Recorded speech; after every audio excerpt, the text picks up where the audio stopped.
Um defeito de cor. Capítulo 3. Continuação. Breves alegrias. A Felicidade e o Belchior namoravam aos domingos e nos dias de guarda, quando os escravos da senzala grande tinham folga. Mas estava ficando cada vez mais difícil arrumar desculpas para que a tia não desconfiasse. Às vezes, até achavam que a Rosamina sabia de tudo e fingia não saber, desde que continuasse sendo apenas um namoro, porque casar de verdade não seria consentido mesmo, e sem esse consentimento, a Felicidade também não queria. Quero dizer, até queria, mas não podia, em consideração. Combinamos que em qualquer domingo sairíamos juntas, quando, então, ela teria o pretexto de me levar para conhecer as redondezas, e poderíamos passar o dia inteiro fora. Fiquei curiosa para saber a qual orixá pertencia a minha ori, a minha cabeça. E a Felicidade disse que ia pedir à tia que falasse com o pai Osório, para ele perguntar ao Ifá. Nem foi preciso, pois quando conversamos com a Rosamina, fiquei sabendo que tinha uma Oxum muito visível e poderosa na cabeça, a quem deveria honrar, agradecer e pedir proteção. Podíamos até pedir ao pai Osório um julgo de confirmação, mas ela nunca se enganava, e não seria comigo que se enganaria pela primeira vez, já que estava tão evidente. Perguntei como sabia, e ela respondeu que, antes de tudo, sentia, pois, como filha de Oxum, eu me portava de uma determinada maneira que dava para reconhecer, mesmo convivendo comigo havia tão pouco tempo. Por sugestão da Rosamina, fui conversar com a Policarpa, que era uma Ijexá, nascida na região de Ijexá, cidade próxima a um rio chamado Oxum, a morada da minha orixá. A Policarpa me contou muitas histórias sobre Oxum, Oxum do Cu, cultuada em sua terra e que é amiga de Iami-Agê, a minha mãe feiticeira e senhora dos pássaros, sobre quem eu já tinha ouvido a minha avó falar. A Policarpa diz que quando os orixás chegavam à terra, eles se reuniam para resolver todos os problemas, mas nunca convidavam as mulheres para as assembleias. Oxum se aborreceu quando ficou sabendo disso e começou a tramar vingança contra os homens. Como ela é o orixá da fertilidade e da prosperidade, fez com que todas as mulheres ficassem estéreis e todos os projetos dos homens dessem errado. Quando perceberam o que estava acontecendo, eles se desesperaram e foram consultar Olodumaré, que logo perguntou se Oxum estava sendo convidada para as assembleias. Eles responderam que não, e então Olodumaré disse que, enquanto ela não frequentasse as reuniões, as coisas continuariam dando errado.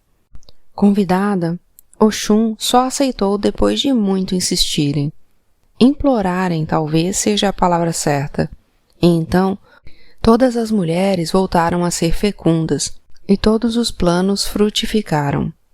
É por isso que Oxum é muito importante, porque ela, rainha das águas doces, fertiliza a terra e o ventre das mulheres, fazendo com que brotem riquezas.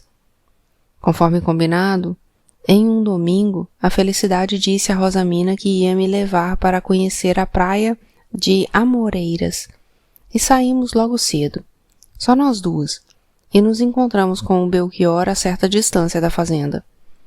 Eu já tinha prestado atenção nele, de longe, enquanto descansávamos depois de voltar do trabalho. O Belchior era um nagô alto, de pele muito preta e dentes muito brancos, como eram os meus, herdados da minha mãe. Ele tinha levado uma garrafa de cachaça que ele e a Felicidade beberam como se fosse água.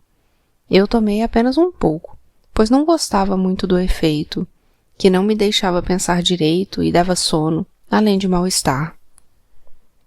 Andamos pelo meio da mata, por lugares onde eu tinha ido e que achei muito bonitos, cheio de pássaros, de flores, de borboletas e de alguns macacos e outros bichos. O Belchior e a Felicidade iam na frente, abraçados ou de mãos dadas, e dava para perceber que realmente se gostavam, sendo uma pena que não pudessem ficar juntos.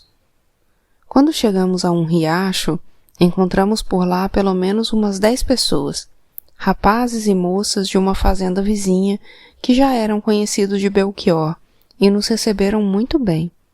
Eles tinham liamba também chamada de fumo de Angola, maconha, e me ofereceram. Eu já tinha sentido o cheiro na senzala e percebido que as pessoas ficavam muito felizes depois de fumar. E foi essa a sensação que tive, de alegria.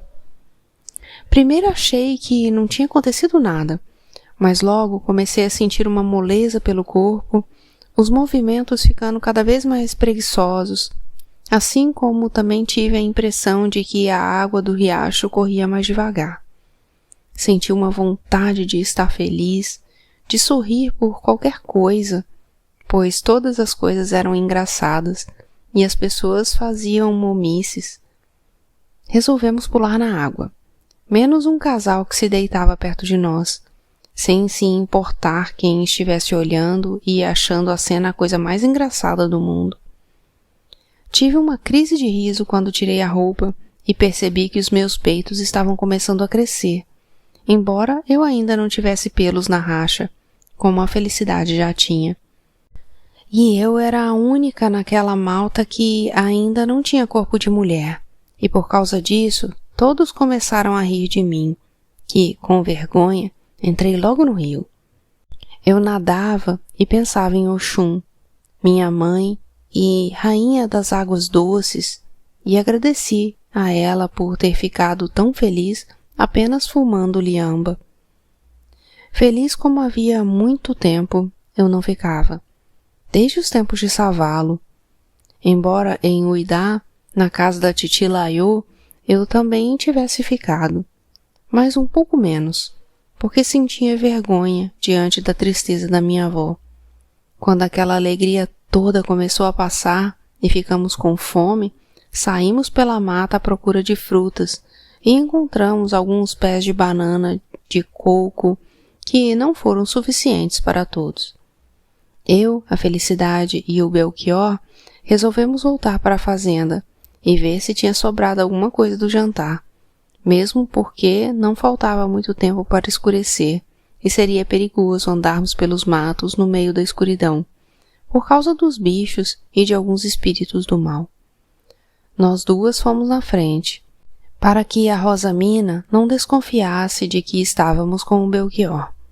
Quando chegamos, a Rosamina estava nos esperando para comer um pedaço de carne seca com farinha que tinha guardado, e eu e a Felicidade tivemos novo acesso de riso ao nos lembrarmos dos acontecimentos do dia. Ela perguntou onde tínhamos conseguido liamba, e a Felicidade mentiu, dizendo ter sido presente de um preto com quem cruzamos na praia. A Liberata, que estava por perto, comentou que tinha ido visitar a filha, a Verenciana, e que a nega Florinda tinha perguntado por mim e mandado recado, avisando que qualquer domingo me buscaria, pois queria muito que eu a acompanhasse até um lugar na capital. Fiquei curiosa, mas a Liberata não soube dizer que lugar era aquele. A nega não tinha falado e mostrou, toda faceira, um vidro de água de cheiro presente do Sr. José Carlos. A Verenciana tinha gostado. O vidro dela já ia pelo meio, mas a nega Florinda não queria saber daqueles luxos e deu o vidro inteirinho para a Liberata. O cheiro era muito bom, o mesmo da Ana Filipa. A Liberata também tinha ganhado algumas velas, artigos de luxo, que passaram a ser comuns na casa da nega Florinda desde que a Verenciana tinha se mudado para lá, pois o Sr. José Carlos não deixava faltar nada, mesmo não tendo coragem de ir visitá-la. A conversa, e principalmente o cheiro da sinhá, fizeram com que eu me lembrasse de muitas coisas vividas na casa grande. Não havia passado muito tempo desde a minha saída de lá e, apesar de todo o trabalho na fundição e de a comida ser pouca e ruim, eu não sentia saudades. Estava mais feliz na senzala grande. Sentia falta da Antônia e principalmente da Esméria, mas elas davam um jeito de ir me ver, assim como o Tico e o Hilário, que estavam sempre andando de um lado para o outro e nos encontrávamos várias vezes. O Sebastião eu nunca mais tinha visto, e nem os outros pretos da casa. Em alguns dias, eu também sentia falta da sinhazinha Maria Clara, ou talvez fosse inveja, pois ela continuava estudando na capital e nunca mais tinha aparecido na ilha. Quando eu pensava nos estudos, pegava os cadernos que o Fatumbi tinha me dado e ficava recordando, pois já tinha decorado quase tudo o que estava escrito neles. Perguntei à Liberata se ela conhecia o Fatumbi e ela disse que sim, que primeiro ele tinha vivido por um tempo na fazenda, antes de ser mandado para a capital, e tinha alguns parentes entre os pretos da senzala. Se não fossem parentes, eram conhecidos de África. Não se sabia ao certo porque eles não falavam nada sobre suas vidas. Eram 2 pretos que tinham cargos no engenho e não conversavam com quase ninguém. Ficavam sempre juntos, só os 2. Nunca participavam dos assuntos de orixás e nem de festas que aconteciam às escondidas no terreiro. Sempre que tinham que dar ordens a qualquer uma das mulheres, pediam a um homem para falar por eles, mesmo estando lado a lado com elas. A Liberata disse também que nos últimos tempos eles estavam mais estranhos ainda, e às vezes chamavam um ou outro homem de lado e falavam sobre as coisas que estavam acontecendo na capital. Que os pretos de São Salvador estavam lutando para libertar todos os outros pretos. Que era uma grande mentira dos brancos dizerem que nós éramos inferiores, pois todos eram iguais perante um único Deus, Alá. A Liberata sabia disso tudo porque eles tinham conversado com o homem com quem ela estava se deitando. Mas não achava certo eles fazerem isso, porque nunca seria assim. Por mais que quiséssemos, nunca seria, e era melhor nos conformarmos com a vida do jeito que estava. Mesmo porque, segundo ela, o nosso dono nem era tão mau assim. Sabia-se de muitos bem piores, e na fazenda pelo menos tínhamos comida e onde dormir, sendo que muitos que chegavam de África nem isso tinham por lá. Eu não concordava com ela, não achava que devíamos nos conformar, mas também sabia que não havia muita coisa a fazer. Aquele domingo tinha sido um dia bom, mas cansativo, e por isso fomos para a baia antes mesmo que o Eufrásio desse a ordem. Aos domingos, ele sempre aparecia mais tarde, porque também ia aproveitar o dia, beber e se deitar com algumas pretas que não tinham raiva do trabalho dele e estavam interessadas nos regalos que ele sempre dava a elas. A Liberata disse que ele já estava perdoado por tudo o que tinha acontecido à Verenciana, mas não era verdade, pois ela sempre dava um jeito de tocar no assunto, principalmente perto do dia do nascimento da criança. Quando fomos nos deitar, perguntei às minhas companheiras se queriam que eu lesse um pouco, já que tínhamos velas, e elas disseram que sim. Eu já estava conseguindo ler muitas páginas do livro do Fatumbi, embora não entendesse as palavras mais complicadas. Gostava de ler para elas porque sempre alguém comentava a leitura, e naquele dia foi a vez de Rosa Mina. Foi ela quem conseguiu entender as palavras do padre Antônio Vieira, dizendo que ele estava mesmo certo, que na vida nós devíamos ser como o sal. A carne que comíamos não era salgada? O sal era para ela não estragar, e nós também precisávamos ser assim, fazer a nossa parte para conservar as coisas boas, tanto para nós quanto para as pessoas que vivem ao nosso redor. Fiquei com vontade de perguntar se os amigos do Fatumbi conheciam as palavras do padre Antônio Vieira, se era disso que eles falavam quando diziam que tínhamos que nos unir e lutar pelo nosso direito de sermos iguais aos brancos. Mas o resto da semana foi bastante tumultuado e acabei me esquecendo. Vinganças. Na segunda-feira, o Afrânio se matou. Era aquele pescador que tinha sido comprado junto comigo e com a Maria das Graças. Às vezes, nos víamos na fundição, quando ele voltava da pesca, mas não sei se sabia quem eu era. É bem possível que não, pois eu tinha crescido e mudado bastante desde a chegada à fazenda, e continuava mudando. A Esméria até brincou que ia tentar me ver mais a miúde, com medo de não me reconhecer mais. A mim e a sinhazinha Maria Clara, que devia estar mais mudada ainda. Eu tinha curiosidade de saber se tinham contado a ela que eu não estava mais na casa grande, achando que ela poderia tentar me defender, mas depois pensei que não. Que importância isso teria para ela? Nenhuma, mesmo tendo dito que eu era uma amiga, acima de tudo, uma amiga, fazendo com que eu me sentisse a amiga mais feliz do mundo naquele dia. Uma satisfação vinda do nada e boba, apenas por conseguir a aprovação de uma branca, mas que foi muito importante para mim. Mesmo não sendo amiga do Afrânio, pois nem mesmo cheguei a conversar com ele, senti bastante a sua morte. Ele se matou no mar, com o facão que levava para limpar os peixes antes da salga, os que nós todos comíamos às sextas-feiras e às vezes aos sábados também. Ele pegou o facão e, antes que alguém pudesse fazer qualquer coisa, foi sangue espirrado para um lado e a cabeça dele caindo para o outro. Mestre Anselmo, o mestre do barco em que ele estava, achou que era melhor deixarem o corpo por lá mesmo, já que ele era pescador, homem do mar. E assim fizeram. Uma cerimônia simples. O corpo do Afrânio virou comida para peixe. Isso custou ao mestre Anselmo 1 mês sem folga aos domingos e 100 chibatadas. Deveriam ser mais de 100, mas acharam que ele ficaria sem trabalhar caso se machucasse muito. E os domingos sem folga eram mais apropriados ao castigo apenas dele, e não do senhor José Carlos. Foi a primeira vez que vi alguém ir para o tronco, e aquilo aumentou ainda mais a minha vontade de conversar com os mussurumins, aqueles que não achavam justa a vida que estávamos levando. O mestre Anselmo apanhou porque o senhor José Carlos não acreditou nele, não acreditou que o Afrânio tivesse se matado. Achou que o mestre estava acobertando algum acidente no mar ou uma briga entre os homens pelos quais era responsável, ou mesmo uma fuga, já que não havia corpo para provar o relato.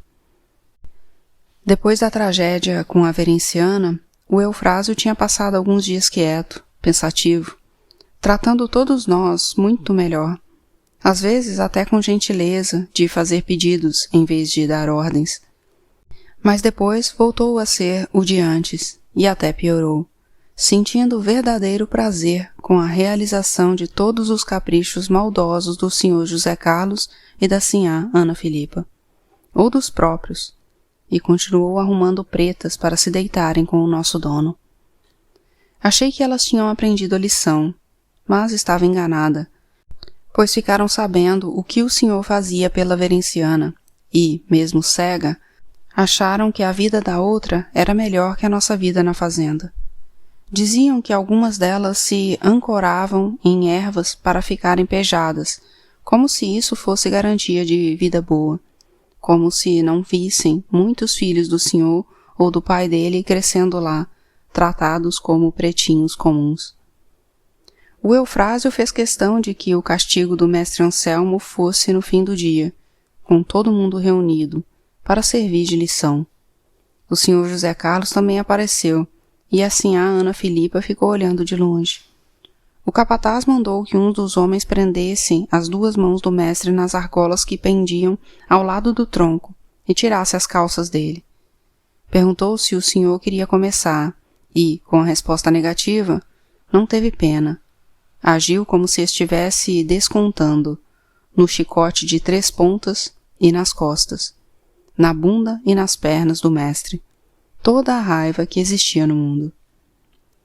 Quando contou a 10ª chibatada, talvez com medo de o mestre não aguentar as outras 40 do dia, pois o castigo seria cumprido em 2 levas, o senhor mandou que o Eufrásio passasse o chicote para um dos seus homens. Percebeu a fúria da surra e teve medo de perder o castigado, homem trabalhador e experiente, que nunca tinha causado problema, O sangue já escorria em filetes que iam das costas até os pés, correndo muito mais rápidos que os riozinhos do Kokumo e da minha mãe. Sem se importar com o que aconteceria a seguir, o senhor pegou o caminho de casa, dizendo que era para irmos imediatamente para a senzala e que aquilo servisse de exemplo para quem ousasse tomar uma decisão sem consultar, para quem achasse que tinha cabeça com serventia para outras coisas além de carregar peso e piolho. O mestre Anselmo entrou na senzala quando estávamos nos acomodando nas baias, revoltados e envergonhados com a humilhação do velho. Ele não se queixou de dor, mas de ter apanhado sem merecimento, pois era homem correto e em toda uma vida de serviço para o pai do senhor José Carlos e depois para o senhorzinho, nunca tinha dado motivo para ir ao tronco. A Rosa Mina fez um preparado de ervas usando algumas que sempre tinha escondidas debaixo da esteira e passou sobre os cortes, depois de lavá-los com água salobra mesmo, na falta de água doce dentro da senzala.